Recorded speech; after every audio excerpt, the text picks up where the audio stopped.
chers abonnés, soyez les bienvenus dans les Oui, c'est possible, où je vais à la rencontre de personnes connues, inconnues, des êtres humains qui ont osé être eux-mêmes, qui transforment ce que leur propose la vie en cadeau pour eux-mêmes. Alchimie, magie au rendez-vous. Pour ceux qui ne me connaissent pas encore, je suis Céline Boiteux, accompagnatrice de l'être, femme de soins, coach spécialisée en neurosciences, et je vous guide vers la santé de votre vie. Vous rendre plus heureux par amour pour vous-même, oser être et ne plus paraître. Aujourd'hui, j'ai l'immense joie d'accueillir la divine, et je dis bien la divine, je vous dirai pourquoi, Edith Manin, qui, dit-elle, a commencé sa carrière de salariée, puis est devenue un temps desperate housewife, jusqu'en 2011, où elle décide de reprendre une activité professionnelle. Elle veut se déployer pour elle-même, fini de dépendre de quelqu'un. Son couple est en train de péricliter, son fils grandit, elle désire une liberté, sa liberté, et finit les activités de salarié. Elle se cherche et commence par se reconstruire. Se forme d'abord un conseil en images. Elle vivote et n'a aucun soutien de la part de ses proches. Elle tient bon malgré tout, se forme au coaching, au personal branding, pour pouvoir accompagner les femmes à se différencier sur le marché. Elle creuse davantage à la recherche de sa mission pour contribuer au monde et la réponse arrive. Elle découvre les archétypes financiers, elle nous en parlera parce que c'est très très intéressant à la fin de l'interview. Même si, dit-elle, elle est dans un chaos dans sa vie personnelle encore, elle avance et va nous inspirer à dire oui, c'est possible, par son courage et la foi en la vie. Salut Edith, comment vas-tu? Bonjour Céline, ouh là là là là, j'ai chaud d'entendre tout ça, mon Dieu, je me dis, c'est pas possible. Eh bien, c'est toi! C'est possible! Mais c'est toi, vous m'envoyez vos présentations, moi je les mets un petit peu à ma sauce avec ce que je ressens de vous, mais c'est toi, c'est ton histoire, donc c'est Oui, bon. oui, oui, oui, ça me permet de prendre, comment dire, de reconnaître tout le chemin parcouru en fait. Oui, et justement, ton oui c'est possible, parce que c'est quoi? Explique-nous, en fait. Tu as été salarié, tu as été desperate housewife, comme tu dis si bien, et tu es reparti dans une activité d'entrepreneur parce que tu voulais être libre. Qu'est-ce qui s'est passé pour faire ce switch-là? En quelques mots, hein? Ah, Voilà. c'est important de le préciser. Écoute, ce qui s'est passé, c'est que, en fait, je me suis toujours mis de côté. Je me suis un peu oubliée tout le temps. J'ai pas vraiment fait au début, j'ai pas vraiment fait des choix. Même si je regarde dans mon orientation scolaire, on m'a dit ah bah vous faites de langues étrangères, vous voulez faire commerce, bah vous ferez commerce international. Allez hop, BTS commerce, voici la fiche, c'est parti. Je suis partie là-dedans. Bon, enfin, je vois qu'au niveau de l'orientation scolaire, ça n'a pas tellement évolué, mais enfin bon, il y aura peut-être du travail à faire. Donc je suis allée me perdre dans le salariat. Et puis, je me Tu faisais marie. quoi? Je m'excuse de t'interrompre 3 secondes. Tu faisais quoi? T'étais quoi? Tu faisais quoi comme job? Alors, j'étais assistante de commerce international, tu vois. Ouais, d'accord. Voilà. Et puis, il y a quand même bon, un peu d'ambition, puisque je fais aussi plein de trucs. Hein. Je pars aux États-Unis un an, je reviens, je continue de me former, enfin bref. Et puis, je commence à être un petit peu reconnue pour mon travail. Et, et je me marie. Et arrive à peu près au même moment. Alors, je me marie avec quelqu'un. Bon, au début, je ne le savais pas trop, hein, mais c'est quelqu'un qui avait. J'étais sous l'emprise de quelqu'un. Donc, après, on verra. Il a été testé bipolaire. Donc, quand je dis qu'il est bipolaire, c'est pas. Parce qu'aujourd'hui, c'est le mot à la mode dès qu'on a. Oui. Voilà. Hein, non, là, il a vraiment été testé bipolaire. Et enfin, les gens bipolaires, souvent dans leur phase un petit peu euphorique, ont des tendances aussi pervers narcissiques manipulateurs. Donc, ça, c'est très gros pour moi de le dire, de le reconnaître, tu vois. Donc, j'ai vraiment fait un gros travail. Et qui m'impose aussi un peu sa vie. Et puis, arrive un moment, je suis vraiment à la croisée des chemins. On me propose un super poste, adjointe de direction grand compte internationaux. Tu vois, j'ai tout juste 30 ans. Je veux dire, c'est la consécration. J'ai un salaire qui est ce que mes parents ont mis 40 ans à avoir. Donc, moi, on me le propose, ça fait 5 ans que je travaille. Tu vois, donc je me dis, waouh, quand même. Et puis, je suis enceinte aussi. Tout arrive. Tout arrive. Et là, mon mari, ça a duré 5 minutes. Hein. Il me dit, je te préviens, il est hors de question. Lui, il a un poste, évidemment, il est pilote de ligne, donc long courrier, donc tout le temps absent. Il me dit, je te préviens, mon enfant ne sera pas élevé par des nounous ou par des jeunes filles au père. Toi, tu vas avoir un job international qui va te faire bouger. Donc, choisis. Ah, carrément, tu choisis, tu fais le choix, quoi. Ouais. Et là, violent, parce que moi, on ne me demande même pas si je suis contente, rien. Voilà. Et ça a duré 5 minutes. Hein. C'était dans la cuisine, il n'y a que lui qui a parlé. Voilà. Et j'avais déjà eu. Alors, évidemment, on va me dire, ah, mais comment. On a eu des hauts, des bas. Enfin, déjà, il y avait eu un travail de sape qui avait été fait, mais bon, quand on est amoureuse, Voilà. La raison, le cœur a ses raisons que la raison ignore. Et moi, je me dis, ok, bon, d'accord, parce qu'en gros, c'est si tu as. Je divorce, en gros. Oui. Il me dit. Donc, c'est. Voilà. Et je me dis, bon, ok. Alors, j'ai quand même. À ce moment-là, ça fait dans le ventre, tu vois. Ouais. Mais Edith, tu vois, enfin, il y a des petits signaux d'alerte, mais je ne les écoute pas. Pas bien. Et je dis, bon, ok, je renonce à ce poste. Et je deviens housewife. Déjà, au départ, je suis housewife. Et je deviens desperate housewife, c'est quand je vois le regard que les autres, que la société porte sur les femmes au foyer. Parce que comme je t'ai dit, on est vraiment au bas de l'échelle sociale. On est même pas, de toute façon, on n'est même pas monté sur le premier gradin, puisque, sur le premier échelon, puisque on est même en dessous des gens qui sont,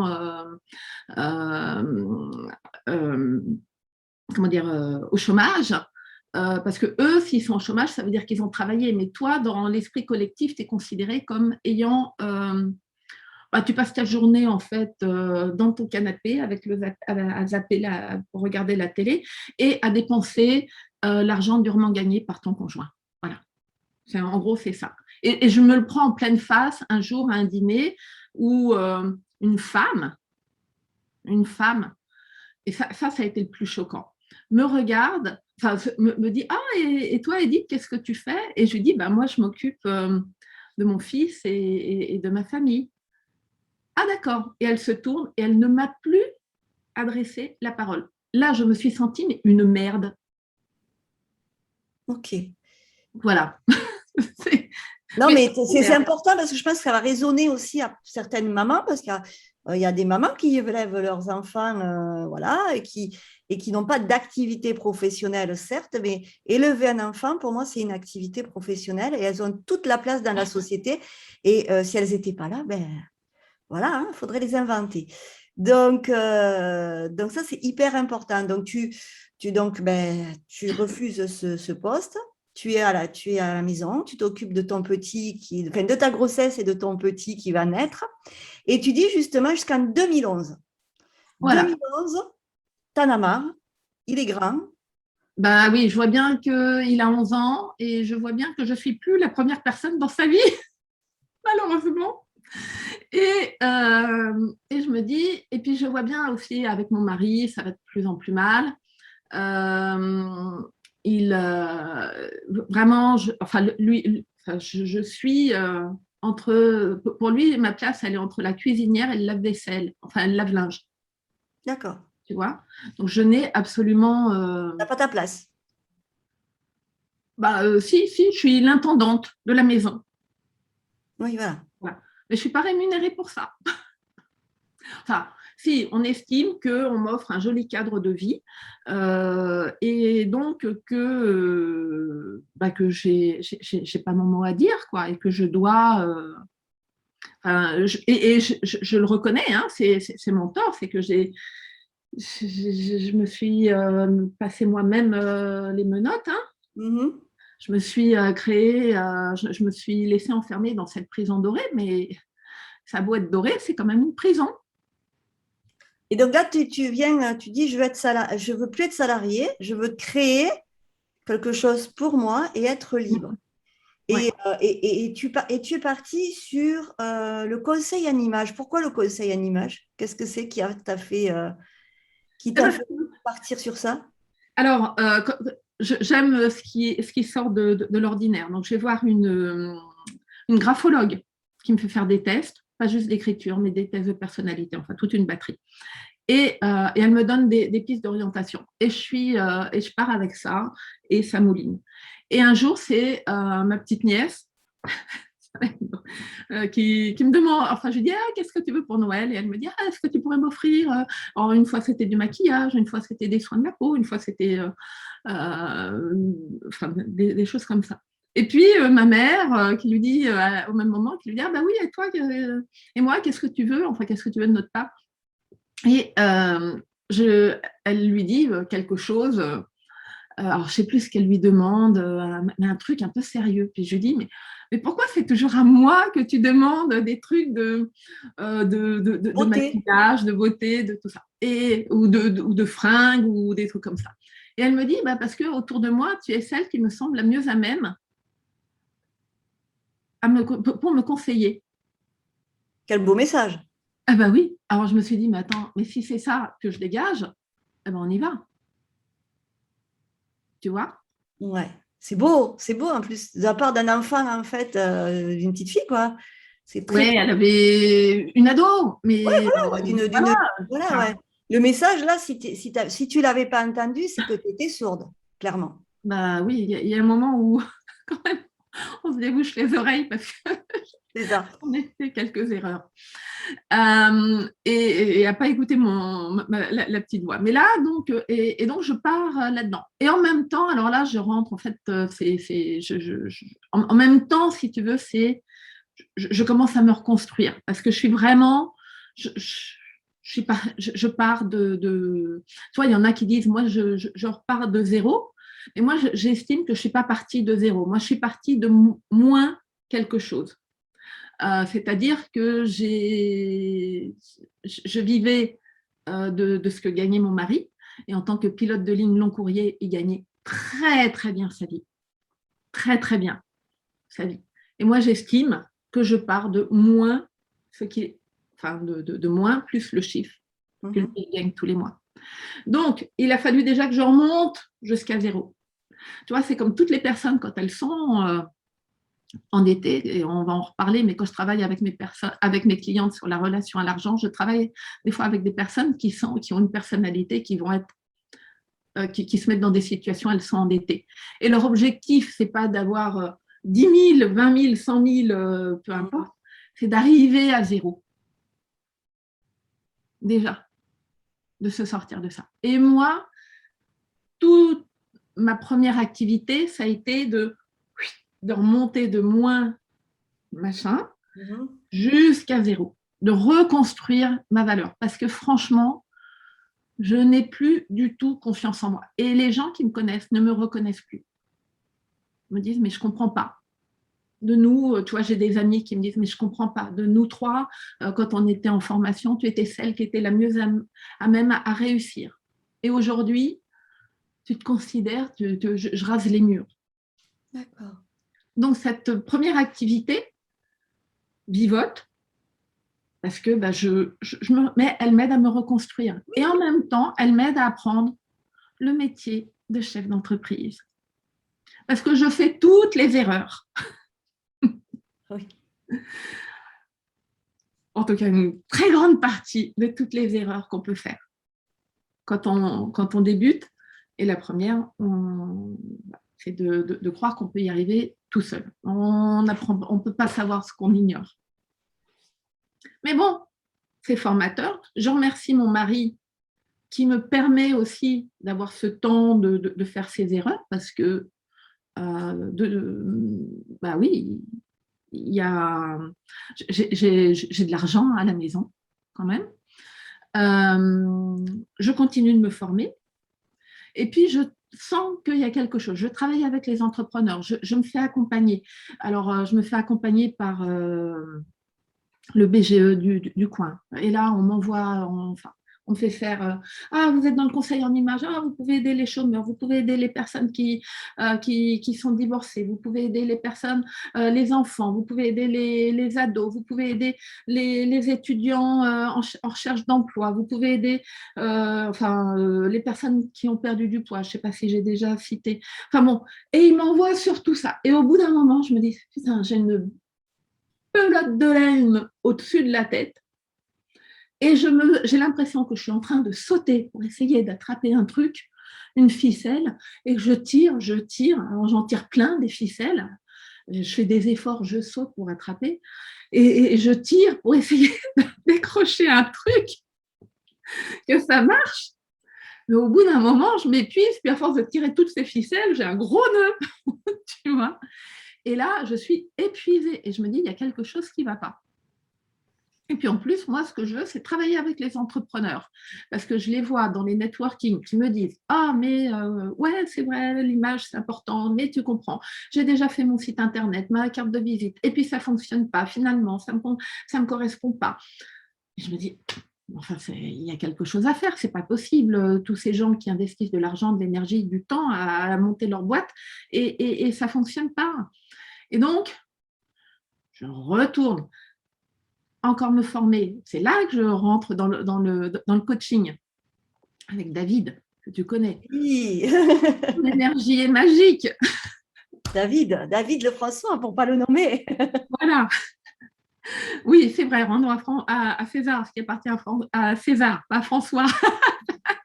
Donc à David, on rend à David ce qui appartient à David, François. Et là, je remercie aussi mon mari parce que je peux me payer ces formations qui me redonnent, enfin, je découvre un monde extraordinaire, le monde du développement personnel. Je reconstruis toute ma valeur, ma confiance et mon projet en même temps évolue. Je me forme au personal branding. Pourquoi est-ce que ça ne fonctionne pas? Les gens, quand ils se lancent, pourquoi est-ce qu'ils partent ils font des choses et ça ne fonctionne pas? Ben oui, parce qu'il y a rien dans leur entreprise, il n'y a pas cette étincelle, tu vois, ils ne savent pas. Moi, j'avais démarré, j'avais fait un beau truc vitrine, un beau site vitrine, un beau truc, voilà. Et donc, bah oui, la sauce, elle ne prenait pas. Donc, on y va. Et je continue et je creuse. Et là, je commence de plus en plus à trouver ma voie. Hein. En même temps que je m'allège du côté personnel, ça permet de monter le côté professionnel. Hein. C'est important aussi, c'est très bien l'exemple que tu dis, parce que du moment qu'on fait de la place pour de la nouveauté arrive. Ça, c'est important. Et si on ne fait pas de place, le nouveau ne va pas arriver. Ça, c'est clair. Donc, tu faisais de la place, il y a de la nouveauté. Et donc, tu te formes, on parlera ensemble des archétypes aussi à la fin de l'interview. Tu crées ta société, tu as ta société. Je la fais évoluer en même temps que moi, j'évolue. Exactement. Et donc, du coup, tout ce parcours-là, parce que quand on regarde ton parcours, donc tu as eu, je suppose, des obstacles. Déjà, dans la présentation, on dit ben, tu n'es pas soutenu par ta famille, déjà et d'une.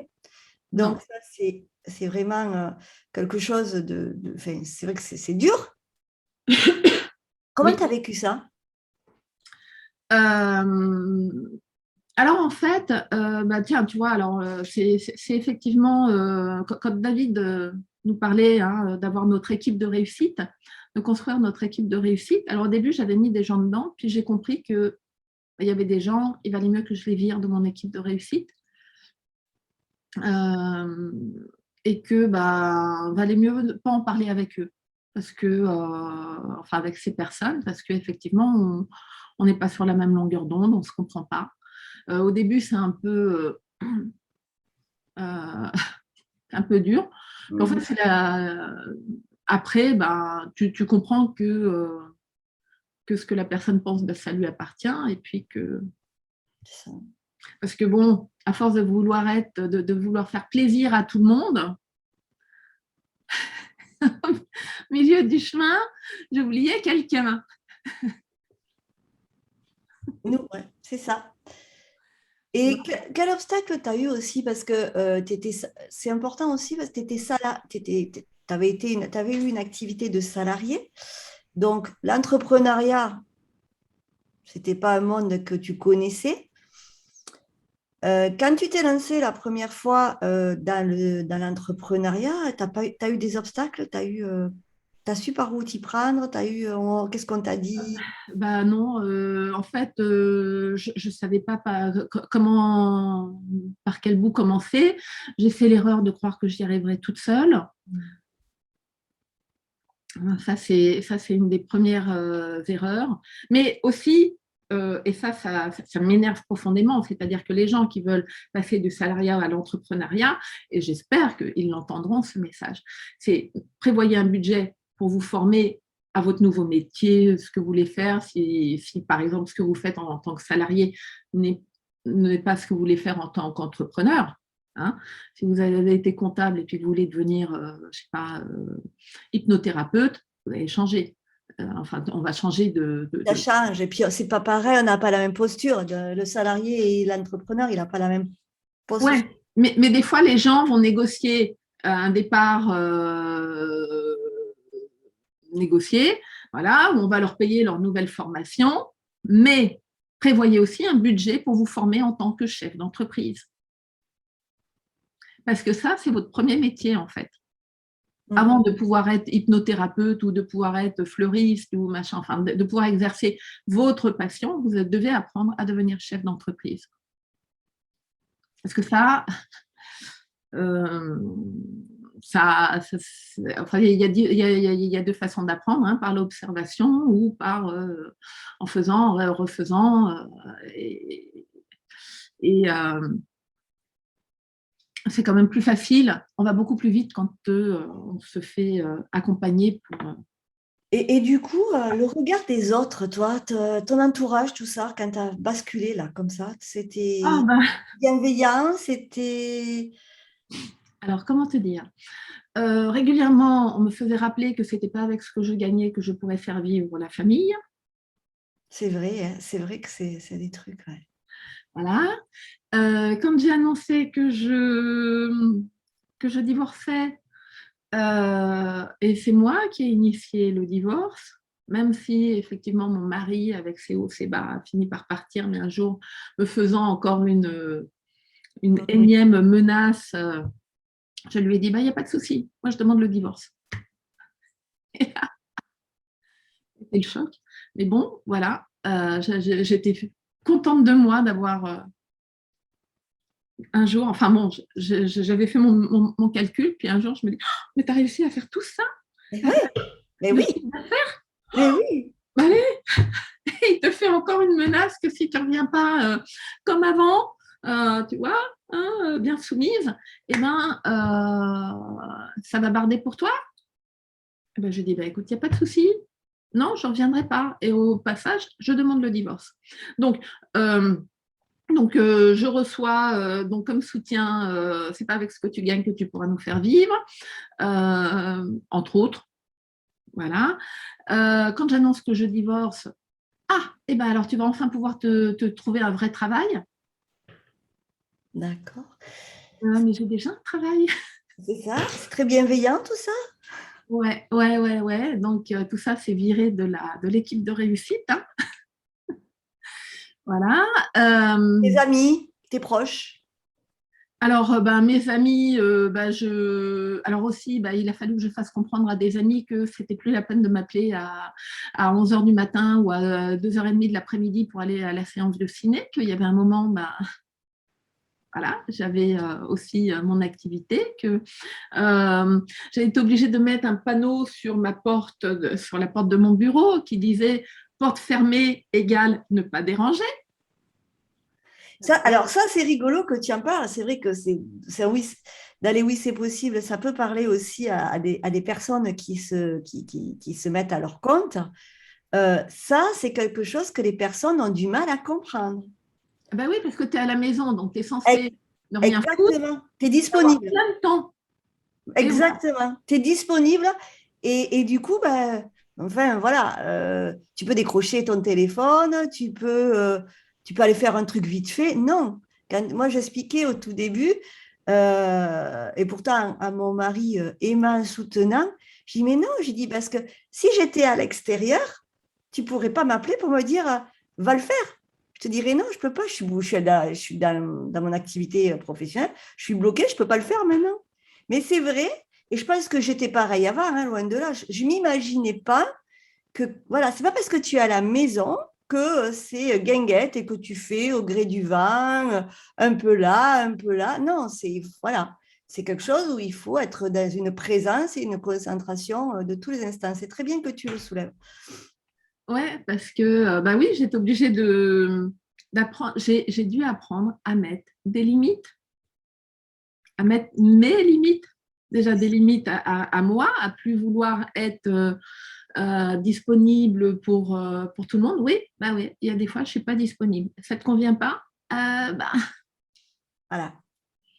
Voilà, donc ça a été, ça a été dur. Alors, ça a été aussi un travail sur moi que j'ai dû faire parce que, alors bon, on va en reparler, mais j'ai les archétypes financiers dans mes outils et donc qui permettent de comprendre notre personnalité avec l'argent. Et pourquoi c'est important? Nous, déjà en tant qu'entrepreneurs, l'argent est à tous les niveaux de notre activité, hein, mais c'est notre personnalité aussi, enfin la façon dont on est avec l'argent et la façon dont on fait, dont on est pour toute chose, ou la façon dont on fait avec l'argent et la façon dont on fait toute chose.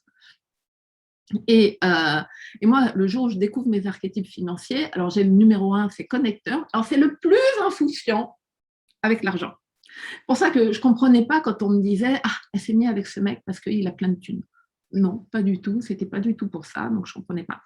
Mais alors moi, le plus insouciant avec l'argent, mais en même temps, qui a un côté un petit peu, voilà, c'est la relation avec l'autre passe toujours en priorité. Et donc là, j'ai compris tous mes choix de vie que j'avais faits. C'est-à-dire que la relation avec mon mari, ma famille, tout ça, ça passait en premier. Et que tant pis si, allez, je pliais. Puis il y a eu un moment où tu casses ou tu te redresses. C'est ça. Le jour où j'ai décidé de me redresser, alors évidemment, j'ai repris de la place et tout le monde a dû réapprendre à trouver sa place autour de ma place à moi ou pas. Exactement. Après, c'est le choix de chacun. Alors, on va en parler justement des archétypes. Donc, tu découvres vraiment ta contribution au monde, vraiment, c'est via les archétypes financiers. Et tu accompagnes justement les entrepreneurs, entre autres, dans ce move-là. Alors, en quelques lignes, parce que je trouve ça très chouette. Est-ce que tu pourrais nous parler des archétypes financiers? C'est quoi ce truc? Alors, les archétypes financiers. Alors, un archétype, c'est une représentation que l'on a.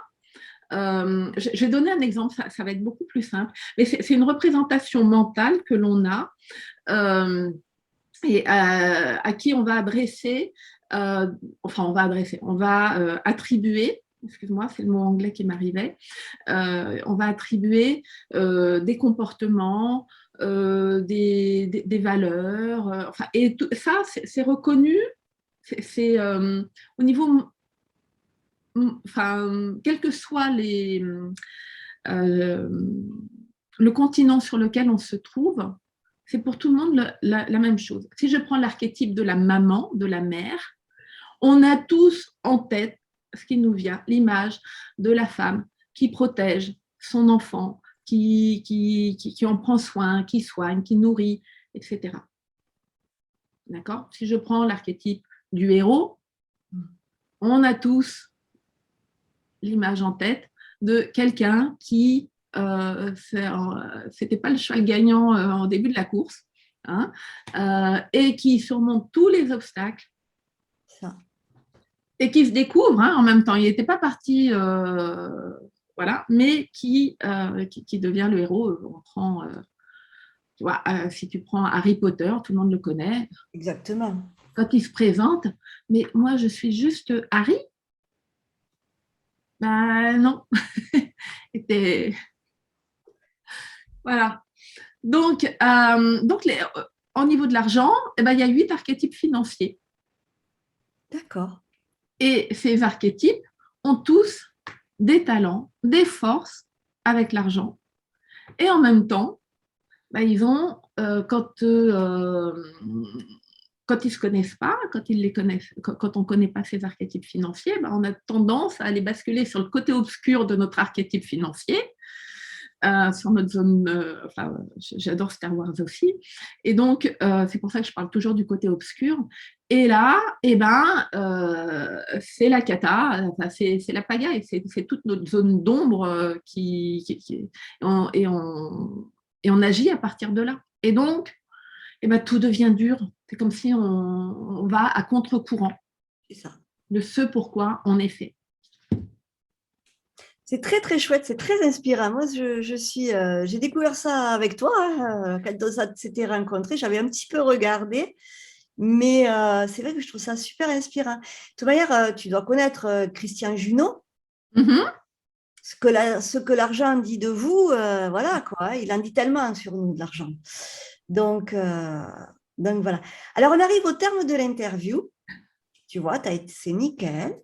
Moi, j'ai envie, avec tout le parcours que tu as, avec tout le courage et la foi en la vie que tu as, quel conseil tu pourrais donner à ceux qui vont nous écouter, aux abonnés de la chaîne qui vont nous écouter, pour qu'eux aussi disent oui, c'est possible. Parce que je suis sûre que tout le monde a son oui, c'est possible et que beaucoup d'entre nous n'osent pas y aller vers ce oui, c'est possible. Alors, quel conseil? On est bien d'accord, tu as mis un F. Tu peux m'en donner un. Si tu en as deux, tu m'en donnes deux. Mais voilà, un. Voilà. Alors, le premier, je dirais, allez, j'en ai noté plusieurs, mais toujours apprécier ce que vous avez de positif dans votre vie. Même quand j'étais au fond du trou, voilà, vous avez toujours, vous êtes au moins en bonne santé, vous avez un toit au-dessus de votre tête, vous avez une voiture qui roule bien, vous avez chaud, vous mangez. Il y a toujours un moyen de trouver quelque chose qui est positif, quand même. Même quand on a l'impression d'être au fond du trou. C'est vrai, c'est vrai. Et du coup, ça va changer votre énergie. Hein. On est vraiment sur le pouvoir de la gratitude et ça va changer votre énergie. Et donc, du coup, vous allez être, on va être beaucoup plus positive, beaucoup plus rayonnante, beaucoup plus lumineuse, beaucoup plus brillante, ce que l'on veut. Voilà. Mais donc, du coup, on va commencer à attirer à soi parce que des choses qui vont nous des gens vont dire ah mais c'est un coup de chance. Non, en fait c'est parce que voilà on vibre quelque chose de beaucoup plus positif et on va même si on a des trucs où enfin je veux dire j'en ai eu des coups durs. Oui, voilà. Et ben on va en restant voilà en essayant de regarder de regarder ce qu'on a de positif. Parce qu'on a toujours des choses à trouver. Tout à fait. De positif. Tout à fait. Mais on l'oublie. C'est bien le petit rappel que tu nous fais. Ben ouais, mais tu vois, parce que du coup, tout ce qu'on va initier ne va pas l'être avec la même énergie. Et donc, du coup, comme on est sur du positif, on va initier avec du positif. Et souvent, tu vois, je vois des clientes, quand elles démarrent, justement parce qu'elles ont oublié qu'elles allaient devoir investir en elles en tant que chef d'entreprise, eh bien, elles voient petit et elles partent, enfin, elles démarrent à partir de l'énergie du manque, la peur de manquer, la peur de. Alors, je vais aller faire moi-même mon site internet, je vais aller faire. Et donc, du coup, on crée un truc, on n'a pas les codes du truc. Donc, on va créer, ou je vais faire ma propre carte de visite, je peux te le montrer, je les garde pour montrer à mes clientes, j'en ai 11 différentes parce que jusqu'à un moment où j'ai dit non mais c'est plus possible, je passe par un professionnel, j'investis. Oui, voilà. Et donc on part à partir, donc si c'est il y a deux grandes énergies, hein, l'énergie de grande famille, de l'amour ou de la peur. Hein, donc on choisit laquelle et on a toujours le choix.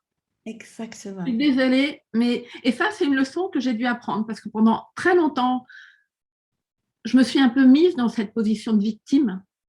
Oui, mais tu comprends, je peux pas. Et puis lui, et puis machin, et puis j'ai eu ci, et puis j'ai eu ça.